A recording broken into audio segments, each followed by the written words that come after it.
On January 8th, ADOR announced the cancellation of the Light Jeans, a highly anticipated NewJeans content that was slated for release on January 10th at 7 p.m. KST. In their official statement, ADOR shared the Light Jeans content, which was scheduled to be uploaded on Friday, January 10th at 7 p.m. KST, has been cancelled due to internal and external circumstances. We kindly ask for your understanding. While they kept the explanation vague, it's no mystery to anyone following the ongoing drama. From messy lawsuits to allegations of poaching, and even members' visa complications, NewJeans has been caught in a whirlwind of controversy, most of which they, along with Min Hee-jin, brought upon themselves. This move feels inevitable.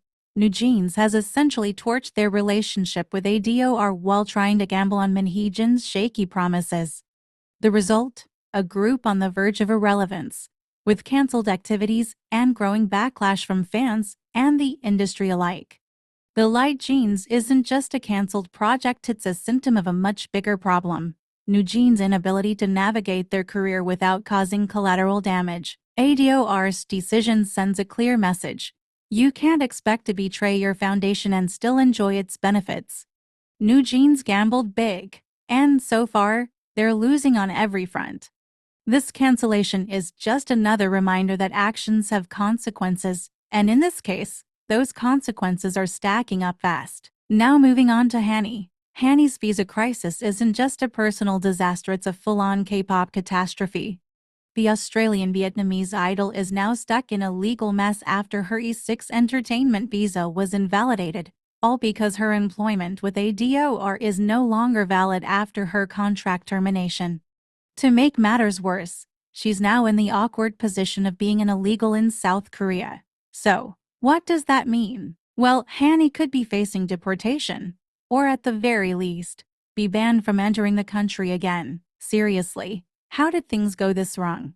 This is what happens when you mix bad decisions, poor planning, and a sudden exit from a company that could have been her steady launchpad to greater fame. And, as if things weren't already dramatic enough, Seoul Immigration has weighed in on the situation. In an official statement, they confirmed that they're aware of the issue and will take appropriate action once Hanni's employment status is officially settled. Translation: once NewJeans' messy breakup with ADOR gets legally sorted, they'll decide if Hanni gets to stay or get the boot. Apparently, for foreign entertainers on an E6 visa, your legal stay is tied to your employment with your agency. Which makes sense after all. They're the ones sponsoring your visa in the first place. This is a ticking time bomb waiting to go off. Hanni might get a pass, or she might find herself caught up in yet another legal mess that could tarnish her career even more. The plot thickens as Min Hee-jin finds herself embroiled in a heated legal battle with Source Music, with accusations flying left and right about the formation of NewJeans and her alleged role in poaching members.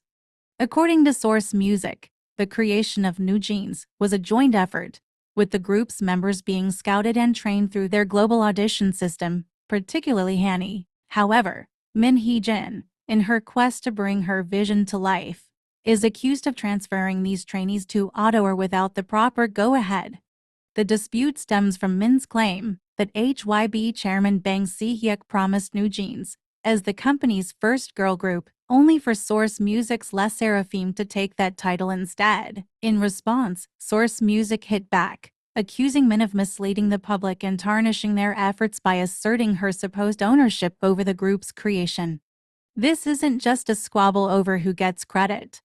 It's about the core issues of trust and ethical conduct within the corporate K-pop ecosystem. Min Hee-jin's decision to allegedly bypass Source Music's processes and take the trainees to ADOR could be seen as a serious violation of company agreements, undermining the significant investment Source Music had already made in training and nurturing these young idols.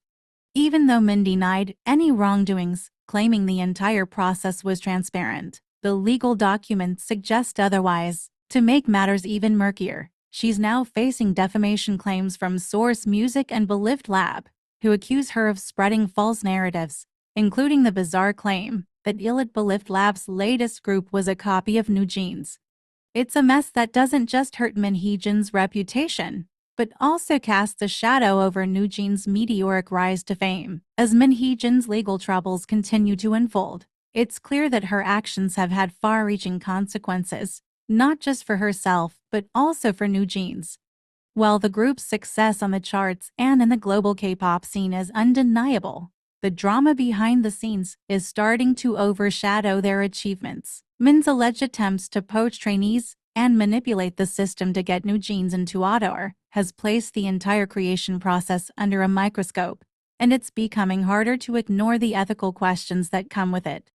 Despite her claims of transparency, the mounting evidence against her paints a very different picture, one where corporate ambition and personal gain appear to have taken precedence over loyalty and fair business practices. The group's image, carefully curated to appear fresh and innovative, now finds itself at the mercy of the fallout from Min's actions. Whether she ultimately prevails in court or not, the damage done to her reputation and the reputation of NewJeans might be irreversible. In the cutthroat world of K-pop, it's becoming clear that the cost of ambition might be higher than Min Hee-jin ever anticipated.